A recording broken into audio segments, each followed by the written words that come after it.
A side, B side, what side are you on? All right, welcome back to A Side, B Side podcast. Adam, how's your week? It has been up and down, like many of the temperatures across the country, but the sun is shining today, and I got a good dog walk in, so far so good. Nice. I've been catching up on my regular TV shows, so I didn't watch a lot of new stuff, but I did finally get around to WandaVision, and I have to say it's impressive. It's impressively good. Like the first or like the second episode, I think I fell asleep because I was like, ugh. Yeah, it's slow going because those first couple episodes, I was the same way. I was like, I don't really know where this is going, but it really starts to pick up. Yeah. By the end of the maybe second episode, third episode, you're like, this is good. Yeah. And then have you seen this movie? It's an older, not old, from 2017, I believe. It's a Vince Vaughn movie. It's one of the few where he's actually not in a comedic role. Right. It's Brawl in Cell Block 99. I remember it coming out, but I have not seen it. I feel like it was based off of another movie, maybe from like China or Japan. I think so, yes. Yeah, but I have not seen it. It looks intense. It is very intense. And if you've not seen Vince Vaughn in Freaky and all you've ever seen him in is comedy roles, one, I think you forget how huge of a man he is. He's enormous. He's a big dude. He's like 6'5", but it's always downplayed in his movies, and they kind of make his co-stars seem closer to his height. And he's a big guy. Yeah. And he's a really good actor because Cell Block 99 is a very character-driven movie around his character, and he does a very good job with it. And now, and perhaps I'm remembering incorrectly, but is this the one where like he's in jail and basically coerced in some way to kill somebody else who's in jail? Mm-hmm. Okay. All right. I don't want to give the whole plot away, but from what I remember, there was some coercing going on. So it's not just like, hey, you stepped on my foot, we're going to have a brawl. No. Yeah, there's a whole designed hit. Yes, there's a whole thing at play, and Vince Vaughn does a very, very good job. I like I said, because you get so used to seeing him in like Wedding Crashers or what the Santa Claus movie he was in, or any of the comedies that he's in, that you don't realize that he is pretty versatile. Yeah. Well, I mean, we're learning we've always learned. I guess it's been happening for 70 years now, but people get pigeonholed as just comedic actors. Like Tom Hanks was just a funny guy in Bosom Buddies and did like some romantic comedies, and then all of a sudden, Splash, boom. And yeah.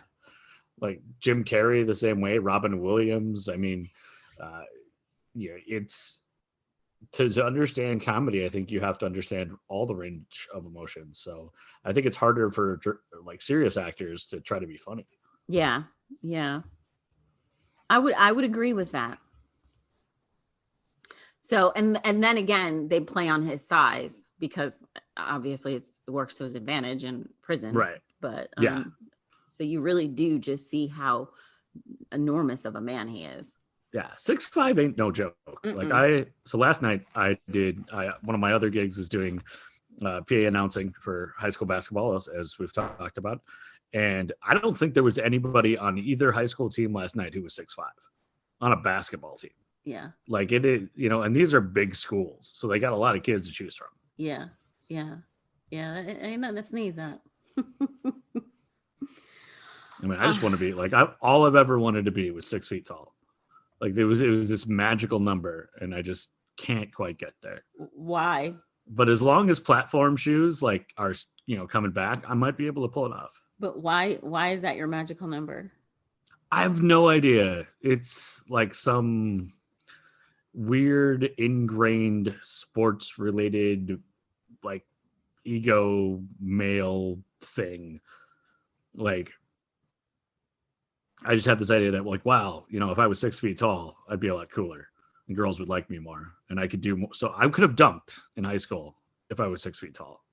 I could not jump anymore, but I could when I was, 16. Mm-hmm. So that's probably what it goes back to. I really wanted to legitimately dunk a basketball once in my life. Okay. I mean, on the Nerf basket, when you lower the basket. And one time in grade school, I convinced one of my good friends, who is a listener of our podcast, Roger, that he should go down on all fours so I could run and jump off his back and dunk the ball. Poorly did that go? Because it went really well. It went really well in practice. However, it is hard to set that up during a game. Mm-hmm. Yeah, because I'm sure everybody's looking at him like, why is he getting on the ground? Yeah, and there's like, you got to basically ask the entire other team to just wait for a second.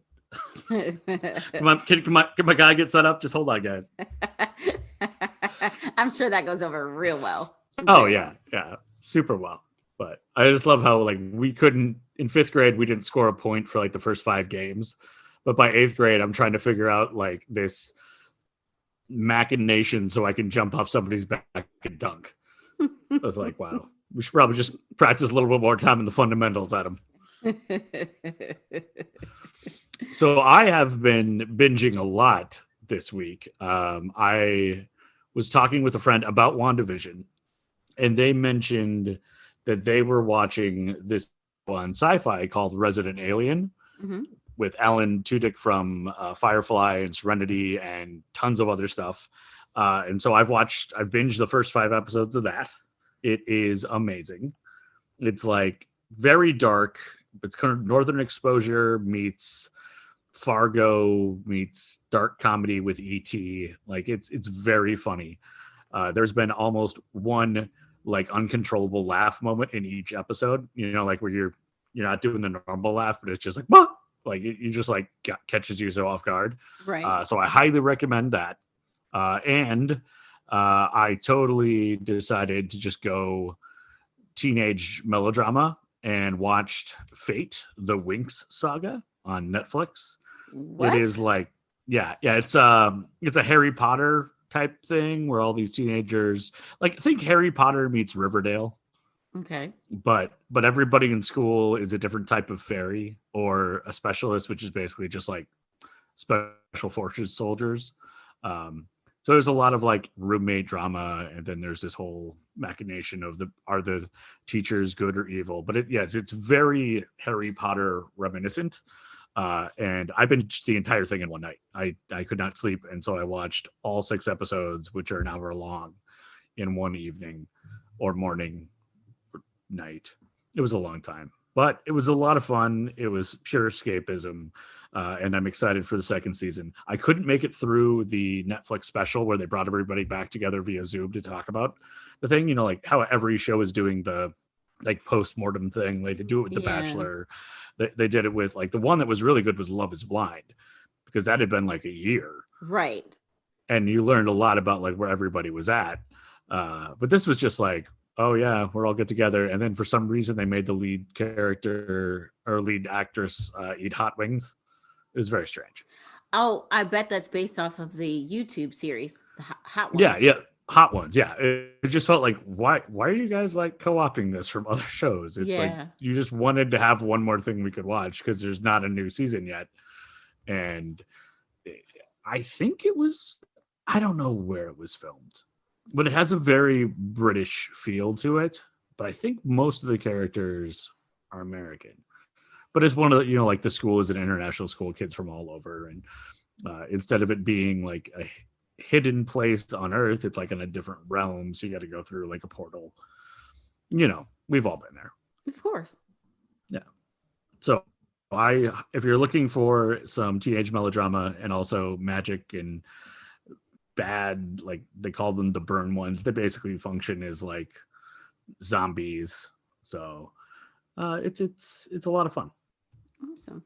I'm going to check it out. And I want to check out Buried by the Bernards. That looks like it's going to be pretty funny. It's reality show, I guess, about a family-owned funeral home. Oh, wow. Yeah.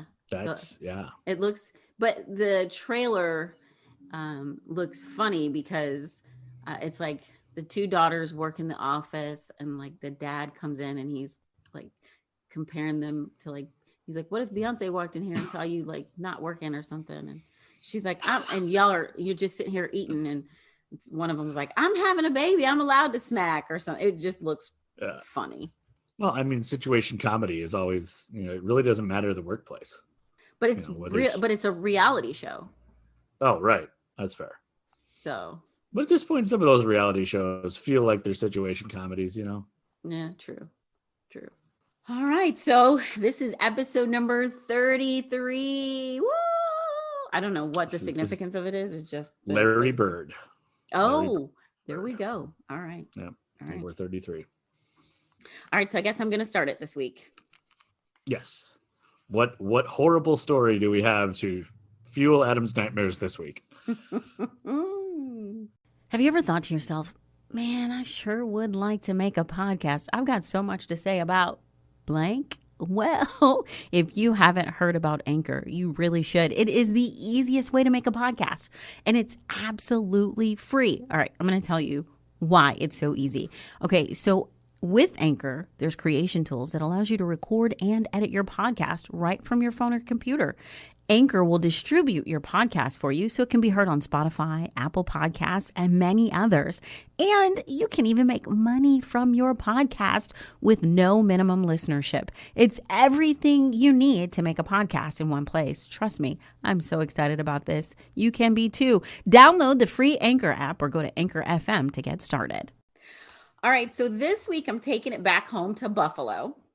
This is a story that haunted the area while I was there and even after I left. This is the story of the Bike Path Rapist, aka the Bike Path Killer. So Altemio Sanchez was born January 19th, 1958 in San Sebastian, Puerto Rico, and is the youngest of four. He has an older brother and two older sisters. So there's conflicting reports on his dad, Altemio Sanchez Sr. Some reports state that his father left the family when Altemio was 2. He was having an affair with a sex worker. Other sources say that his father died when he was 2. But either way, right when he was about 2, his father was no longer in his life. He's out of the picture. Mm-hmm. So Altemio's mother, Lucy Caraballo, tried to actually end her pregnancy with Altemio by taking high doses of pills. She later remarried, and her husband not only was abusive to her, but was physically and sexually abusive to Altemio as well. The family moved from Puerto Rico to Florida and then to the Buffalo area, Buffalo, New York. So in high school, Altemio was really active in sports. Like most, stereotypically, I guess you could say, like most guys, he was, an athlete, loved sports and stuff like that. But he never wanted to be 6 feet tall. Yeah, exactly. That was his magic number. Yeah. But while he was really active in sports, he never had a girlfriend. He later admitted that he was afraid to talk to girls, which I think all boys are. Some just play it off better. Yeah. Some of us just use that nervous energy to say really stupid things. Yeah. I mean, I feel like even the jocks or the popular guys, at some point in time, they were nervous. And they just... Oh, yeah. Everybody's nervous. So I feel like Altemio uses that as an excuse. We'll see, but there is no excuse for you, loser. Mm-hmm. While in high school, he was described by almost everyone, including an aunt, as a very happy, nice, shy kid. It was during this time that his mom told him, well, I didn't really want you. You were a mistake. Oof. Which... whether true or not, nobody wants to hear that. Yeah, no, that's the type of thing you say, and you can't take that back. Right. Unplanned, sure. Mistake? No. I mean, things happen. You weren't planning. I was not planning on having a child. You're not a mistake. Right. In 1975, Altemio was 17 years old, and it's believed he was experiencing blackouts at this time. And it said he was to have committed his first rape during this time of blackouts. So after high school, he enrolled in an industrial arts program at Buffalo State University, the rival to my old school, the University of Buffalo. Just putting that in there. What is Buffalo State University's mascot?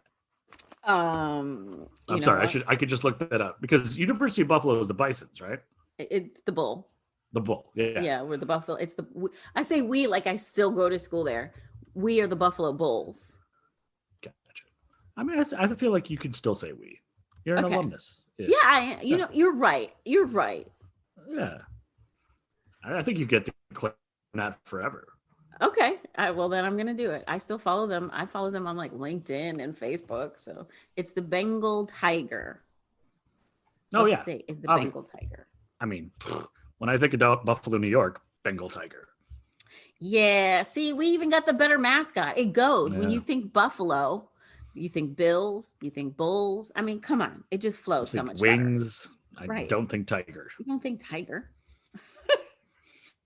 So we're gonna get put on blast on some Buffalo State College like message board. Why do these guys hate tigers? I don't hate tigers. All I'm saying is the bull is a better mascot. No, also prayers and wishes to Tiger. Why? Tiger Woods? Oh, that Tiger. Yes. Yeah. I figured just like, All right. I see what you did there. Okay. Yeah.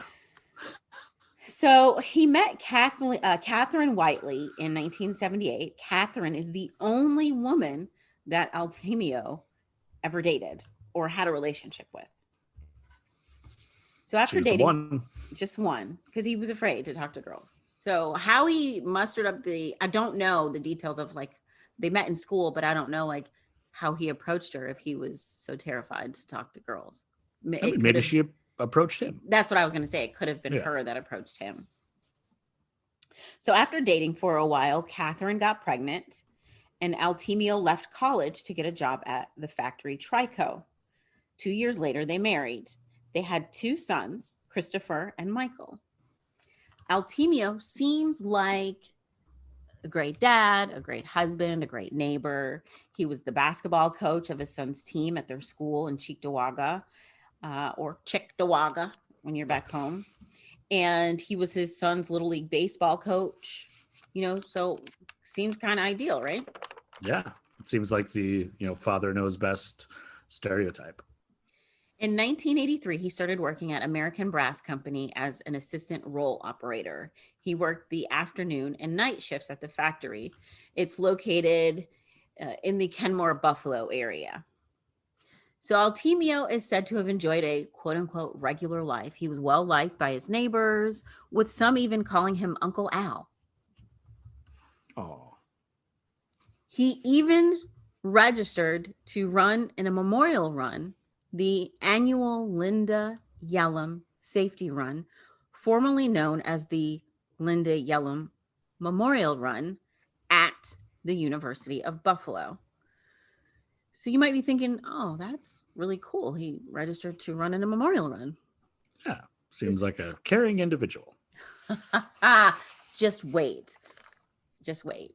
Just wait. So over the span of the 1980s, Altemio raped between 9 and 15 women. His victims ranged in age from mid-teens to mid-40s. He would attack near bike paths, and he would drag his victims somewhere more secluded. During his first assaults, he would threaten the women with a knife or a gun, and then he would rub or grind up against them. Later, he began raping them through penetration. When his victims began to fight back, He began to beat and strangle them with a rope or a cord, later upgrading to a ligature wire or garrote.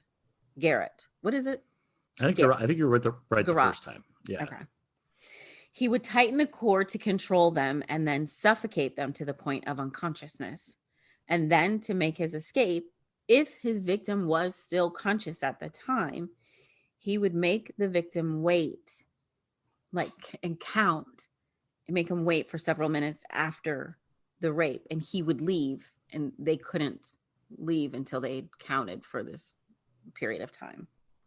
You're just busting out the old hide and seek tactic. So he would make them blindfold themselves with their clothing. He did sometimes use duct tape to cover their eyes and mouths so that he couldn't be identified. Which, if you've ever had duct tape stuck to your skin, I mean, I got pretty bushy eyebrows. They wouldn't be bushy anymore. No, your eyebrows, as they say, would be on fleek if you probably not, because you take all the hair out. But yeah, I'd look like a early 90s fashion victim. So during at least 3 of his attacks, he referred to himself as Dave or David. It had been said about Altemio that, aside from the obvious, this rapist is dangerous because he's extremely patient. He waits for the right time to attack rather than the right victim. He also attacks his victims from behind and strangles them, like I said before, with a rope or a wire. So on September 29th of 1990, Altemio upped the ante, so to speak, moving from rapist to murderer. At 12:15 p.m. in the town of Amherst, which is the town pretty much where I grew up, Altemio raped and murdered 22-year-old communications sophomore Linda Yellum at the Elliott Creek Bike Path. The university student was training for the New York City Marathon. Her body was discovered on September 30th in a thick underbrush near the path. Her cause of death was asphyxiation due to ligature strangulation. Both her mouth and her nose had been taped. Now, do you remember the name I said from earlier? Yeah, I'm just hoping that's not the same name you just said. Yeah. So the man 22-year-old kills Linda her and then runs in a benefit race. Yeah, he registers to run in a memorial run for her. That is dark. So psychotic. That is so disgusting and disturbing. Like, we have talked about a lot of really horrible individuals over the last 33 weeks. And I'm sure there's lots of things that are worse than that, but the gall. The straight audacity to murder this woman, and then you have the fudging audacity, I almost said it, to register for her memorial run? Are you freaking kidding me? And let's be honest, when you register for one of those runs, part of it is the social benefit that you get. Like, oh, look at me, I'm doing exercise, but I'm also doing this good thing for the community, and this, I'm a good person. It was right. Yeah. Here's Uncle Al running in this memorial run. Piece of garbage. Dang. So in 1991, Altemio was arrested for solicitation. He was trying to pick up an undercover officer who was posing as a sex worker. His charges were reduced to loitering. He offered the undercover agent $25 and was fined $75. So he offered her $25 for sexual favors. In 1992, Majane Mazer became his second murder victim. Majane was known to have been a sex worker, and she was last seen on October 30th. Her body was found in a field off Exchange Street in downtown Buffalo, near the Amtrak rail line. 32-year-old Majane was grabbed from behind and strangled. The reason that Altemio murdered Majane was because they had prior contact and she could recognize his face. Oh. So we move forward a few years to 1999 when Altemio is arrested again. And again, it's for solicitation. And yet again, his charges are lowered to loitering. So this is two opportunities that this man could have been stopped, and his charges were lowered, which allowed him to get out. So in May of 2005, Altemio's mother passed away. And remember, they didn't have the best of a relationship because, he was a mistake. On September 29th, 2006, 16 years to the day after his first murder, Linda Yellum, Altemio strikes again. This time, his victim is a 45-year-old wife, mom, nurse, mom of 4. Her name is Joan Diver. Now, Joan, unlike his other victims, wasn't raped. Her cause of death was blunt force trauma and strangulation. Joan had gone for a run, and when she didn't pick her kids up on time, her husband immediately knew something was wrong, and he went to look for her. Her SUV, along with a full water bottle in the console, were still at the entrance of the bike path, which was not there on the initial search. She was found on a bike path in Newstead, New York, which, if you're not familiar with New York, it's Clarence, which is just outside of Buffalo. It's the Clarence area. So it's still the Buffalo area, pretty much. Mm-hmm. Yeah, Metro. Yeah. On November 15th, his DNA was found in a droplet of sweat in a victim's car, and it linked him to the other Bike Path Rapist attacks. Altemio, even though they had his DNA, they still didn't know who he was. So the database was still building. Right. So police were able to find out some things about him. So they found out his blood type, which is O. They found or thought he was a white male with Native American ties. His genetic makeup most closely resembled that of a Hispanic male. Altemio also had a vasectomy or a medical condition between 1992 and 1994, so he was no longer able to produce sperm. Police also had witness information. They had learned that he went by the name Dave. Remember, we mentioned that earlier. He also told one victim that he had just gotten out of jail for rape and murder. Not true. Yeah, to throw it off. Right. He wore different clothing during his attacks, including a gray jogging suit, blue jeans, and a red t-shirt and a blue flannel jacket. Police thought that he may have had medical or military training. He had neither. Most of his attacks happened in the morning between the months of May and October on any day of the week, except for Sunday. I guess even murderers have to rest on Sunday, right?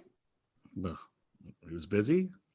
Sure. Ask Tony Soprano. I mean, didn't Tony Soprano take Sundays off? So the Amherst police conducted the original investigation into Linda Yellum's death in 1990. The Buffalo Police Department originally conducted an investigation into Majane Mazur's death in 1992. In 2006, there's a huge span of time there. Yeah. In 2006, after the death of Joan Diver, the Erie County Sheriff's Office, both Amherst and Buffalo are in Erie County. So it was the Erie County Sheriff's Office. They created the Bike Path Task Force. So the task force, of course, included the Sheriff's Office, along with the New York State Police Department, the Buffalo PD, the Amherst PD, and it received assistance from the FBI. So, like I previously mentioned, Altemio's DNA was left behind at several crime scenes. 8 crime scenes, to be exact. So Altemio became a suspect after the perpetrator's DNA was found in the sweat, but authorities still needed a sample to match it. Mhm. So police began to suspect Altemio for the death of Linda Yalom after a coworker reported him to police saying that Altemio had been to Ellicott Creek Park, the Ellicott Creek bike path twice in the past 14 months. But the reason they were suspicious is Altemio definitely wasn't a runner. He was on the heavier side. Gotcha. So probably not out there, pounding the pavement. Right. So, I mean, unless he was trying to, get into running, which he wasn't, that kind of was weird to the coworker. Like, why are you going to the bike path? You're not riding a bike or not running. You're just hanging out at the bike path. Yeah, that's creepy. They never had any fingerprints on file to connect Altemio to these cases because remember, his cases were, I don't know why he wasn't processed enough to have his fingerprints. Right. That feels weird. But I don't know if it's because the charges were lowered to loitering and maybe that's because it's a misdemeanor, but it still seems like he would have been processed. Right. So in 1990, there was a water bottle that had been found with fingerprints, but his prints weren't on file, so he was ruled out. Because you remember, he had been arrested in 91 for solicitation, but there was no fingerprints on file, so he was ruled out as a suspect.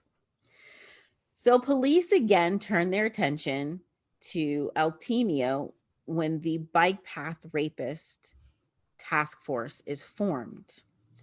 An attack in 1986 gave them some insight. You see, the victim of the attack that took place in Delaware Park, which is in Buffalo, said she was positive that she had seen her attacker at the mall. Now, there's a couple of malls this could have been at that time. I don't know if it was the Main Place Mall or Boulevard Mall.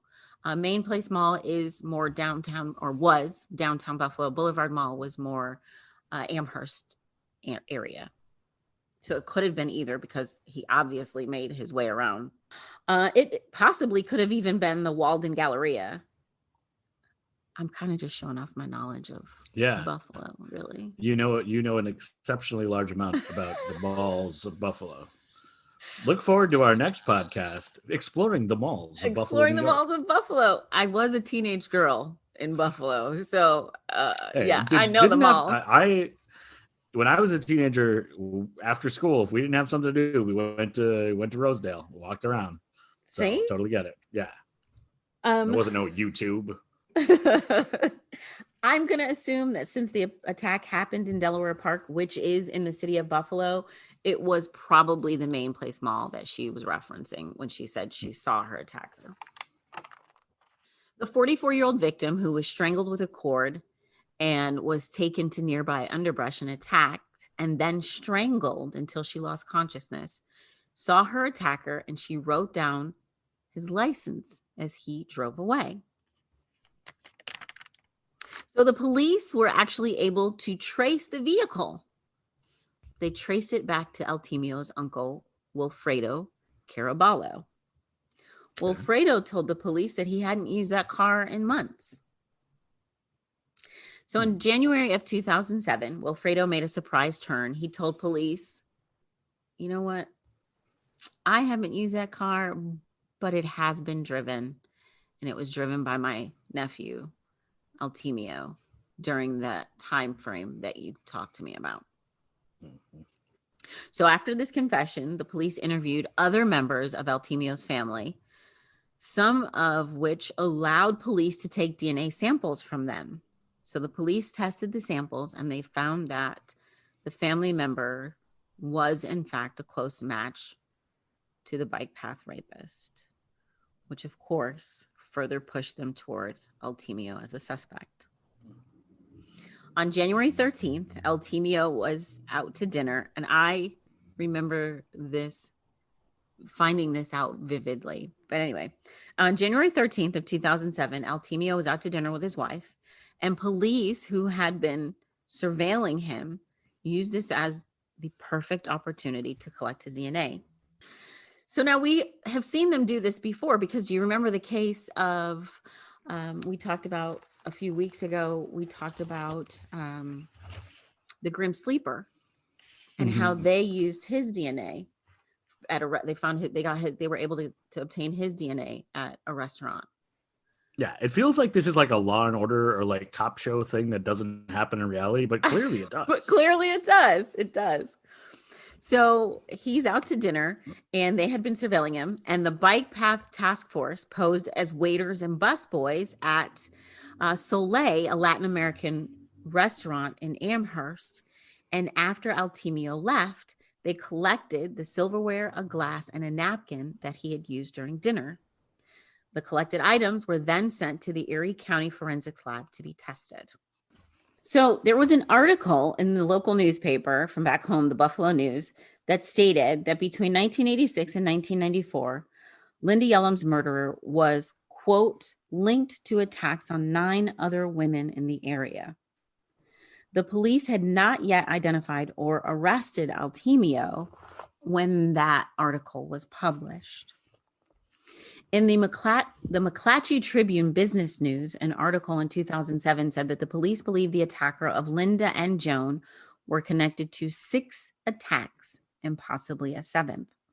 Within 24 hours, police said the DNA results that they sent to the lab matched Altemio Sanchez Jr. to the DNA connected to the Buffalo Bike Path Rapist / killer. The DNA evidence also uncovered that the wrong man had been jailed for 2 of the Bike Path Rapist crimes. Police say that Anthony Kaposi was wrongfully convicted in 1987. We're going to have more on Anthony in just a second. Okay. So once police connected Altemio to the attacks, he was brought in for questioning, and after nearly 10 hours of interrogation, he was officially arrested on January 15th, 2007, and charged with the murders of Linda Yellum, Majane Mazer, and Joan Diver. On January 19th of 2007, an Erie County grand jury voted to indict Altemio for the murders of Linda and Majane. On May 16th of 2007, Altemio pled guilty to the murders of Linda Yellum and Majane Mazer and shocked everyone when he pled guilty to the murder of Joan Diver. He sobbed as he told the judge, "I strangled her 3 times," signifying each of the murders he claimed responsibility for. He hadn't even been charged with Joan's murder. Mm-mm. He was just like, get me for 2. Here's one for free. Yeah. Buy 2, get 1 free. Dang. Altemio's attorney, Andrew Lotempio, who had denied Altemio's involvement in the rapes and murders, later said that Altemio had a troubled childhood and had observed and had a traumatic experience when he was a preteen, about 12 years old. Altemio had deep-seated resentment toward women. That's what his attorney says. No, well, I give a flying flip about your hatred of women. It doesn't excuse you and make it okay for you to be a murderer. Yeah, like, was he serving as defense attorney or prosecuting attorney there? It was like, hey, he might have did this, but it's because he hates women. I'm like, hey, not helping. Right. He had a troubled past and he hates women. So, I mean, no, I don't care. The prosecution rests. Jeez. He later says there's no excusing Altemio's actions, but that kind of sounds exactly like what you were trying to do, buddy. Yeah. Unfortunately, most of the rapes that were connected to Altemio were unable to be prosecuted due to the statute of limitations that were in effect on rape in the state of New York at the time.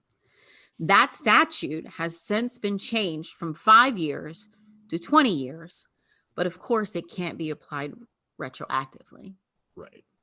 Homicide. But that's a good change. It is a very good change. And New York, of course, always one of the more progressive states when it comes to things like that. That's one of the things I'm so proud of my state for. Yeah, I'm claiming it, even though I'm in Kentucky. I don't care. You're from there. I am born and raised. It's not like the litmus test of like when can you connect. I mean, nope, haven't lived there in 5 years. No longer can you claim this state.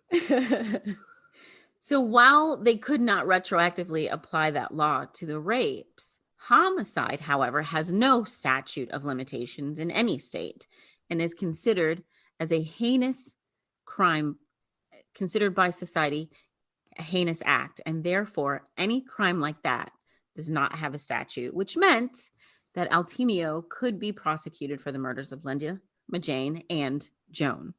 Mm-hmm. So on August 15th of 2007, Altemio was sentenced to life in prison. He was sentenced by New York State Supreme Court Justice Christopher J. Burns. He's currently imprisoned at the Clinton Correctional Facility in the Adirondack Mountains. During his sentencing, he said, "I just wanted to mention that whatever sentence I get today, I deserve. I know I'm going to be spending the rest of my life behind bars, never to see the streets again. But I did these crimes, and I should pay for these crimes." One of his rape victims, Denise Foster, who was only 17 at the time of the attack, still suffers from visible scars suffered from the strangulation at the hands of Altemio Sanchez Jr.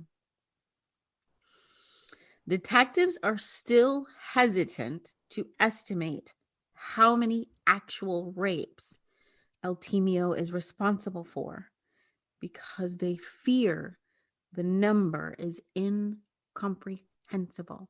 Now, you remember we talked about the 90s and then there was a gap and into the 2000s. People like this don't stop.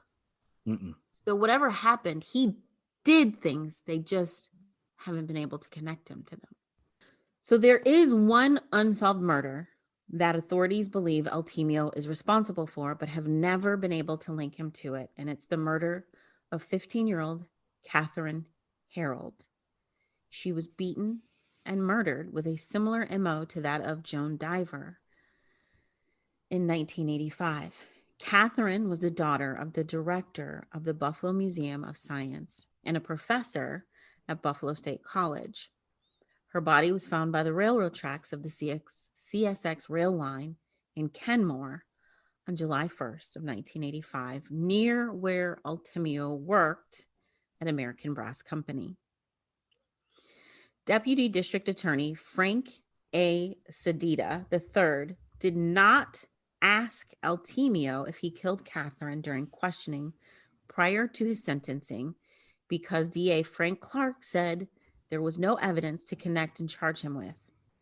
Her murder to this day remains unsolved. Okay, so earlier we mentioned a man by the name of Anthony Kaposi, who had been convicted in 1987 on 2 rape charges that stemmed from 1983 and 1984 with MOs that were similar to that of the Bike Path Rapist. Anthony and Altemio resemble each other, or they did when they were younger, which played into the wrongful conviction. Victims had ID'd Anthony in a lineup, which is further proof when you hear people say that eyewitnesses are not the best proof. Right. They're flawed. They're very flawed, extremely flawed. And it's not funny, but it's, I guess, not funny, haha, but funny, like watching TikTok videos. You see this all the time because someone will, do like a dance and then it's stitched together with another person saying, okay, now what color were the flowers in the background? I literally just watched this video, have no idea that there were even flowers in the background. Mm-hmm. So eyewitness accounts are not very reliable. So when Altemio's DNA was linked to the crimes, authorities inquired with the Erie County Medical Center, or ECMC, about Anthony's DNA. ECMC stated there was no DNA for Anthony on file. The DNA's office had incorrectly issued a subpoena for Anthony's DNA when they should have requested the victim's DNA. Medical records and specimens are maintained under the patient's name. The patient would be the victim, not the perpetrator. When the error was realized, a new subpoena was issued, and the victim's DNA samples were located. His DNA was tested. It was not a match, of course, because we know who the perpetrator was. And it exonerated Anthony Kaposi. The entire time that Anthony was incarcerated, he maintained his innocence, even denying parole 5 times. In 2010, Anthony, who was diagnosed schizophrenic, and his attorney, Thomas D'Agostino, settled a lawsuit against the state for $4.25 million for wrongful conviction and imprisonment. Anthony's situation led to the creation of Anthony's Law. Anthony's Law gives document priority to claims for those who have been unjustly convicted and imprisoned. Anthony's exoneration hearing took all of 7 minutes for the Erie County judge, Shirley Troutman, to throw out the decades-old rape convictions. And Anthony moved from prison to Central New York Psychiatric Center in Marcy, New York. Anthony's brother and sister were appointed as his guardians. His mother, unfortunately, passed away. Fortunately, it was after his release, so she was able to see her son out of prison, but it was before the settlement. At last check, Anthony resides in a group home for the mentally unfit in Buffalo. So he is out of prison. Sadly, he had to go through that and be incarcerated, but he is out. And he did, like I said, get to see his mom before she passed away. Altemio was mentioned on Criminal Minds in the season 4 episode Zoe's Reprise. Kathleen stood by Altemio's side through his arrest, believing him to be innocent, but she filed for divorce in October of 2007 after his confession and conviction. Wow. And that is the story of the Buffalo Bike Path Rapist killer. What a crazy double life to be like dad and basketball coach and worker and Uncle Al, and then at the same time be this complete monster. Oh, complete psychotic monster. How do you go from, I feel like a lot of these serial killers lead double lives. I just don't get how you go from strangling someone till they go unconscious or die to, hey son, you ready to go play basketball? Let's go get some ice cream after practice. It's like what? 2 different people. And again, the fact that this monster registered to run in the race, the memorial race of the woman he murdered. It seems like that was almost a ploy, like him using the Dave name or saying he just got out of jail. Like it was all a misdirection. Yeah. And I know that people like to keep up with their crimes, and maybe that's how he was immersing himself in it, but it just feels so disgusting and grimy and slimy. Like I need a shower. Yeah. It's no good. But that again is the story of the Buffalo Bike Path Rapist. I know my mom's been waiting on me to do that one. Like, when are you going to do it? When are you going to do it? When are you going to do it? But I can remember being in school, and that was always, you don't go running by yourself, watch the ponytails, stay away from all the bike paths, because which just sucks. Yeah. I mean, the level of societal terror that this man inflicted. As he's sitting on the basketball bench with his kid, or the baseball bench with his kid, chilling. Yeah. Living his best life. But there you go. But they caught him. They did catch him, and he is incarcerated. All right. So for the A side today, I have been thinking a lot recently about the crazy, bonkers weather that we've all had across the country, but especially in the central parts of the states where you are there in Kentucky, and down even in, how it's completely decimated some of the infrastructure in Texas, and the really just the power of winter storms and how they can be completely overpowering for city states, let alone people getting around. Now, Brooke, I know we talked, I think, last week when you were debating about shoveling your driveway because you needed to get out, but is the snow still around in Kentucky? So it's kind of funny because I thought this on my way into work this morning. There's the roads and the parking lots and all that are fine, but there are big piles like on the sides of the street or in the middle of like the parking lot that are just piles of snow, which is really funny because I'm used to seeing that back home, but not here. Yeah. I mean, in Minnesota here, like we've had snow since November and it never really goes away. And then you've got the Target parking lot will have this absolute mountain of snow that'll be there till like June. It's like 2 stories high and like taking up half the parking lot by the end. It just never really goes away. And that got me thinking about movies that take place in environments like snowy environments, whether it's Antarctica or the Arctic or, something like the disaster movie The Day After Tomorrow, where like all of New York City gets completely overrun with snow and everything freezes.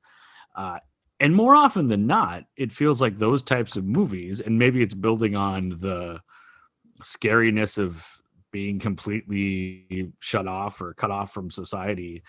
They're often like disaster movies or horror movies.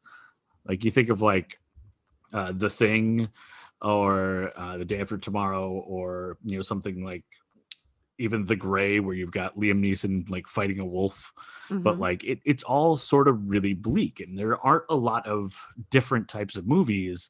I mean, even something as really unique a story as like Snowpiercer, which is the post-apocalyptical, everyone's stuck on a train. Have you watched the series at all? No, I haven't, because it doesn't have Chris Evans in it. So I just realized that the lead actor is Daveed Diggs from Hamilton. Yes.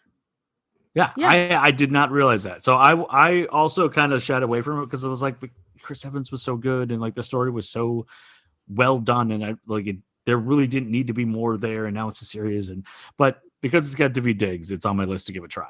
You may also recognize Daveed Diggs from Blackish. I'm just saying. Oh yeah. I just watched Hamilton a lot recently.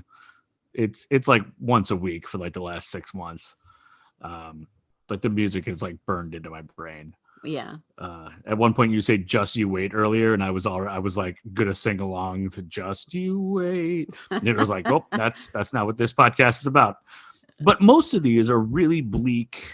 It's a horror movie, or it's a disaster movie, or like someone up against the elements. But one of my favorite movies that involves that type of wintry, snowy, desolate atmosphere is actually based off of one of my favorite comic book series of all time. So back in high school, and Brooke, I know you're probably super shocked at this, I was really into comic books. And I would often go to, yeah, I know, right? It's shocking. I would often go to one of our local stores here, The Source, and look for not just the comics I was buying every month, but stuff that was, either a short series or like a one-off, because I found often that those are just really great stories. And there was a series in 1998, which was the first series written by a gentleman named Greg Rucka, who has become a huge writer within the industry and also movies and television, and originated some pretty iconic characters and stories. But his very first series was called Whiteout. And it is a 4-issue series that's been, re-released as a trade paperback in a bunch of different ways. And there was a sequel, but the original series was 4 comics about a U.S. Marshal at a base in Antarctica investigating a murder. So it becomes this murder mystery in the most desolate of locations. And what really caught my eye, and I remember this to the day, So I remember the very spot where I was standing when I picked up the comic book off the shelf and started to flip the pages. Is this something that I want to, look into? And it was from Omni Press, and Omni Press was not. It's not Marvel. It's not DC. It wasn't something I'd ever heard of. It wasn't Image. It wasn't even Valiant or Dark Horse. Now I'm just showing off like you were with the malls because I'm just naming comic book like publishers. But I picked it up. I was like, oh, this is different. And I flipped the pages and it was in black and white. And that was the first comic book I had ever picked up that was in black and white, but it fit so well with this Arctic or Antarctic environment. And it really drew me in. And it, to this day, is still one of my favorite series. So the U.S. Marshal is in Antarctica trying to figure out this murder, but she's also like just about to leave. Like her shift was done, so she's just trying to get out of there before the winter sets in. And it was just completely captivating. Then, 11 years later, it gets made into a movie starring one of my favorite actresses, Kate Beckinsale. So the 2009 film, Whiteout, takes the same story, as Hollywood does. It changes some of the details. Instead of gold bricks, maybe there's diamonds, or, how many characters, or we're going to add a couple more, the details. But it is also a really fun movie to watch. If you like, sort of crime, murder mysteries, but also there are so many elements of the environment that they're in that this isn't just your normal episode of Law and Order. I don't want to give away too many spoilers, but the environment and Antarctica and the challenges almost becomes a character itself. So not only is the U.S. Marshal fighting against this, mystery and people who are murdering people, but also the actual elements themselves and how those two things can really never be separated. Mm-hmm. So if you've never seen Whiteout the movie, I highly recommend it. But where we're going to dovetail is go back to Greg Rucka. So he has become one of the more prolific comic book writers over the last, was it now 23 years since he started out with the first 4 episodes of Whiteout, or 4 issues of Whiteout, I should say. He would go on to create the character, the modern Batwoman, Cassandra Kane, who had her own TV series as well. He lives in Portland and wrote a comic book called Stumptown, which was made into a TV series just last year. Mm-hmm. And just this last summer, he wrote the screenplay for a movie based off the comic book that he wrote, and which was independently published, called The Old Guard. So the guy has made some really impressive stuff. So if you've ever, if you've watched The Old Guard and you wanted to find more stories like that, or you watched Stumptown and you really thought it probably could have been better use of the lead actress whose name I am forgetting, but she was in the Marvel movies. She was also in How I Met Your Mother.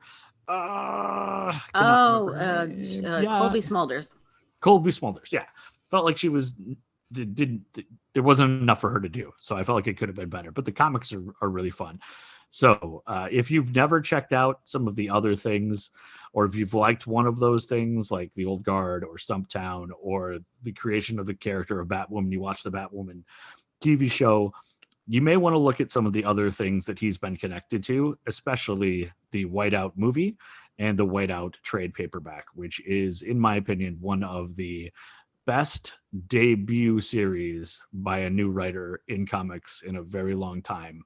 And it still stands out there even 21 years later. So nice. Greg Rucka, Whiteout, check him out. That's it? That's it. That's what I got. Wow. Is that too short? That's a remarkable A-side. I was just, trying to keep it concise. We went on a whole like minutia thing about what did I ask you about during your side, where I literally was like, that's minutia. Oh, the Buffalo State University. Yeah.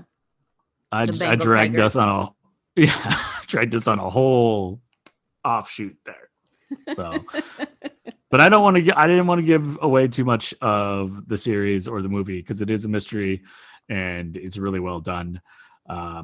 it's also the Marshall character, whose first name is Carrie, is incredibly badass, and at one point has to chop her fingers off due to spoiler alert, due to frostbite, and still continues to investigate the story. And it's just it's really well done. And if you're looking for a interesting story and you're tired of all this snow, here's maybe something that can marry the two together. All right, so side note before we wrap up, because earlier we talked about how because you mentioned Colby Smulders, and it made me think Marvel, made me think back to Marvel, and you were talking about comic books and everything. And earlier we talked about WandaVision. So today they released the dates for Loki and Falcon, Winter Soldier and Falcon. Right. I mean, and Winter Soldier and Falcon is like 2 weeks. It's like, it's really close. Yeah. And then Loki is in May, and they have said that he's going to be in a place called the TBA. That's literally the name of the place, which of course probably means the to be determined, because no spoilers, but it's been a while since Avengers came out. Some things happened to Loki, just as things. Anyway, I don't want to give any away spoilers because I don't know who hasn't seen Avengers yet, but maybe there's somebody. I mean, it's been like 2 years. So. Even my mom has seen Avengers. So, but some things happen, just like, with Wanda and Vision and, with all the Avengers, things happen. Mm-hmm. So I'm interested to see how they move forward, not just with Winter Soldier and Falcon, but with Loki. I've watched way too many YouTube videos and read way too much gossip and rumors and people trying to figure things out or make assumptions or look at Easter eggs and figure out where the story is going. Like tomorrow, I will watch the next episode of WandaVision and then watch 4 different videos on YouTube that are breaking down all the things that were hidden in the background, or like the symbolism here, symbolism there. What I've heard is that Loki is going to basically launch this whole, it's going to take the whole idea of there being multiple realities, because we saw that in Endgame, mm-hmm. where they're going back to, and there's a security force that is chasing him through time and reality and trying to stop him, because each time he does that, he creates another one. So he is like the catalyst for kind of setting up the multiverse. Okay. Here's another Easter egg for you. Yeah. So I was talking about this with a buddy of mine. So at the end of Endgame, if you remember, there's a beautiful scene where they're by the water. I don't want to say too much more, but they're all there, but they're all kind of off in cliques. Yep. And they're kind of separated. But you don't really know why, but that could possibly be an Easter egg, because I believe it's Wanda and Falcon and Winter Soldier that are like off in one click. So maybe that was. Yeah. Hey, I know at one, they're like going to be their own thing over here. And right. I've also heard that, like, I don't know if did you watch Agents of S.H.I.E.L.D., the TV show? No.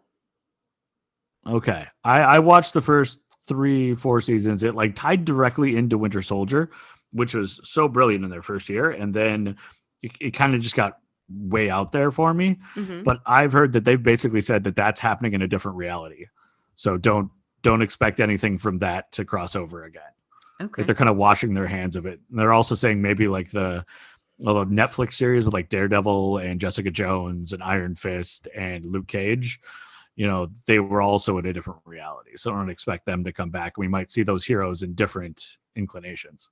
Well, it's funny that you mentioned that, because if you watched any of them, they do reference the Marvel movies, but they'll say stuff like the incident, or they never really specifically name a character, but they might say that incident that happened. Yeah, or whatever. They keep it vague enough that they give themselves options, I think. Yes. Yeah.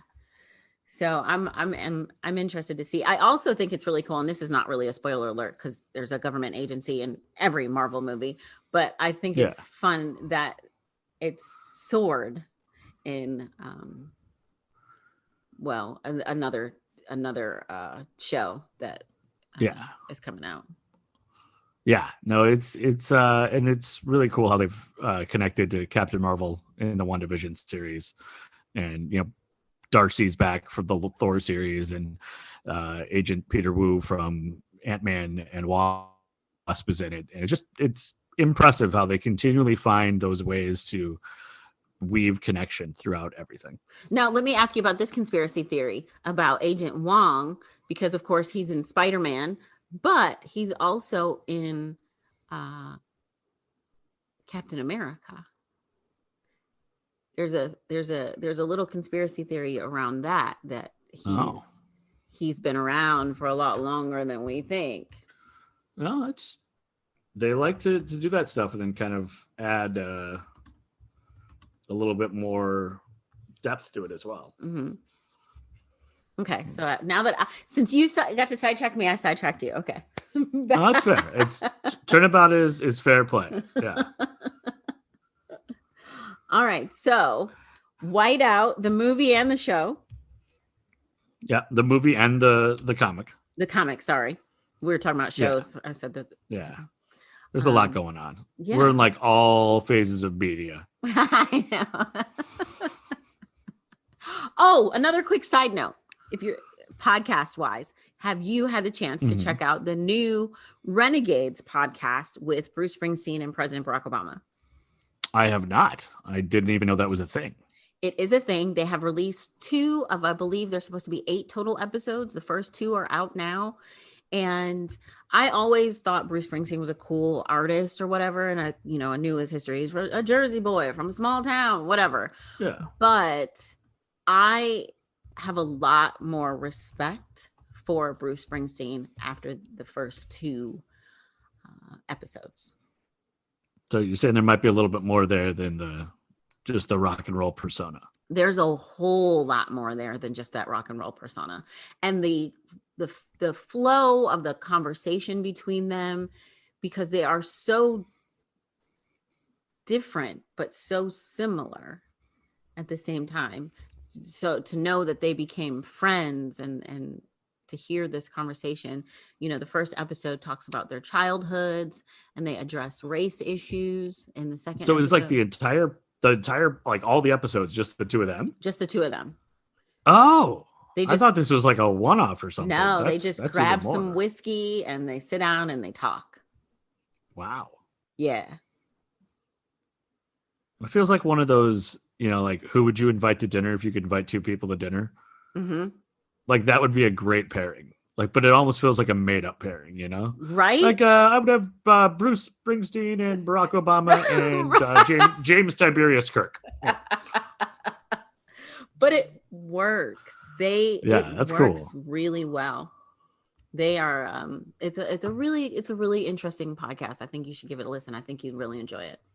Yeah, I already got it up on the computer, so I'm probably gonna get ready for work and start playing it and listen while I, do my manscaping and get ready to go.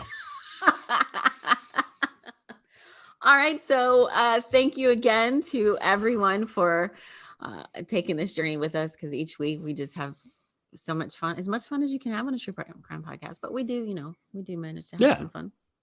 I mean, I usually laugh almost as much as I cry. You guys don't know how often I'm on mute. There are several ways that you can help the podcast. You can get merch like Amber did, who looks real snazzy in her Bad Vibes Save Lives masks. She tagged us on Instagram. It's a great looking, you look great in that mask, Amber. Thank you so much. We have masks available. We're still wearing them, even though the vaccine's out. We are still wearing masks, so you can get your Bad Vibes Save Lives. And we're going to be wearing masks for a while. Yeah. So it's not going away anytime soon. Might as well grab one. Grab yourself. I've got on a sweatshirt right now. I seem to always have on one of our sweatshirts. I live in our sweatshirts. Plenty of those. Also, you can. So again, you can buy merch, and that supports the podcast. That's A-Side, B-Side, podcast.square.site. You can also buy us a coffee, and that's buymeacoffee.com/A-Side, B-Side pod. If you have a story that you would like us to look into, or maybe you have done the research and you know all about the story and you just want us to talk about it on the show, we would absolutely love that. You can email us at asidebsidepodcasts with an S at gmail.com. And of course, don't forget to drop us a rating, a review on Apple. That really does help us as well. A like, a share, a comment. It's all bonus. Mm-hmm. We do have all the social medias. We have Twitter, we have Instagram, we have Facebook. So check us out. We're not currently on TikTok. No, we are not. I am on TikTok. Yeah. The podcast. I think we're both individually on the TikTok. Are you on TikTok? But I'm on there. I didn't know that. Like, I don't think I've done any videos. Oh. But I got an account. Yeah. I got to find your account. I didn't know you were on TikTok. How's that possible? Yeah. Well, like I said, we're on all the medias. Not on Snapchat. I'm on the Snapchat. I mean, I'm on Snapchat individually. Yes, the podcast. That is kind of weird. Like, hey, look at us on Snapchat. It's me and a computer. Woo! Oh, but you can Also, I'm not on that TikTok. It's like, look at this guy talking into a weird microphone. We do post photos from episodes on our Instagram and, of course, on our website. We do post sources on our website as well. Again, A-side, B-side, podcast.square.site. All right, Adam, as always, thank you. Thank you, Brooke. Have a good day. As always, thank you for listening to A-Side, B-Side podcast. If you enjoy the show, please, if you don't mind, head on over to Apple and leave us a rating or a review. And if you'd like to continue to support the podcast, you can do so by heading on over to Patreon, or you can buy us a coffee, as well as buying merch on our website, asidebsidepodcast.square.site. From Adam and I at A-Side, B-Side podcast, please remember to wear your mask, social distance if you're around people that don't live in your household, and just be safe and happy. Thanks again from us here at A-Side, B-Side podcast.